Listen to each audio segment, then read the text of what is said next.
วันนี้มีงานบุญบ้านคอยพวกผู้บ่าวซ้ำน้อยจะไปเสียหมอลำถือเหล้าขาวของเค็มเข้าไปนำพากันเสียหมอลำให้มันม้วน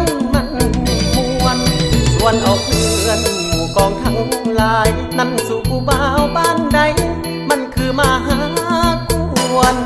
เสียนางกำลังมวนมันตั้งมาหากวนหมู่เฮาอย่าไปตีมันพวกหมอลำและนายทหารกับทั้งซุ้มนายบ้านเพิ่นก็มาป้องกันพวกสาวหนุ่มกำลังมวนมันแม่นไผมาตีกัน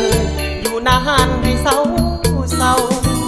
หนุ่มมากเมาพวกเสียเหล้าขาวพวกเขาซุ้มผู้บ่าวเอาเงินไปซื้อเหล้ากินลงไปมื้อนี่บุญบ้านเฮาซุ่มเฮาพวกเสียนเมากินเหล้าขาวมันต้อง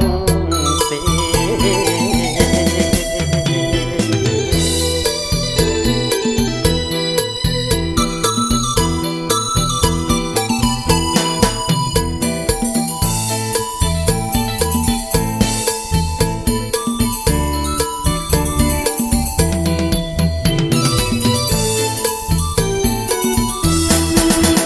วันนี้มีงานบุญบ้านคอยพวกผู้บ่าวซ้ำน้อยจะไปเสียหมอลำถือเหล้าขาวของเค็มเข้าไปนำพากันเสียหมอลำให้มันม้วน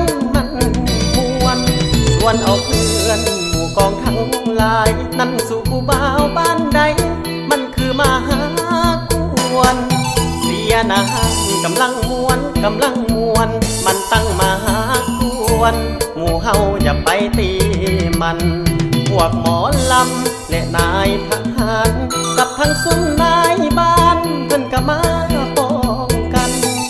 พวกสาวหนุ่มกำลังมวนมันแม่นไผมาตีกันอยู่นานให้เศร้าหนุ่มมากเมาพวกเสียเหล้าขาวพวกเขาซุ้มผู้บ่าวเอาเงินไปซื้อเหล้ากินลงไปมื้อนี่บุญบ้านเฮาซุ่มเฮาพวกเสียนเมากินเหล้าขาวมันต้อง